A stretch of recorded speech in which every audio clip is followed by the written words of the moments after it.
Sawetara kono padha dipragakne nggonku padha marake ngabyantura ing ngarsaning sun.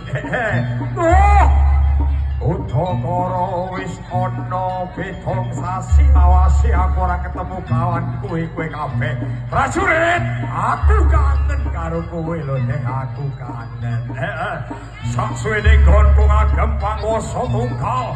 Oleh madyaning praja eling sikite le. Kula samu barang apa aja nganti kuciwake kawan aku. Pawe kowe ganjaran marang sapa wae sing gedhe labuh labeting tumraping praja giling wesi. Ning kosok baline te paringono bintana kang cyber kelawan kaluputane yen to kawula kuwi pancen nerak marang pranatan angger-anggering praja giling wesi. Kula dinane iki prajurit, ayo kasih tepuk tangan aku ben semangate. Ayo aku kepengin jogetan kowe aku bakal kiprah kaya kowe te. Hei, ayo.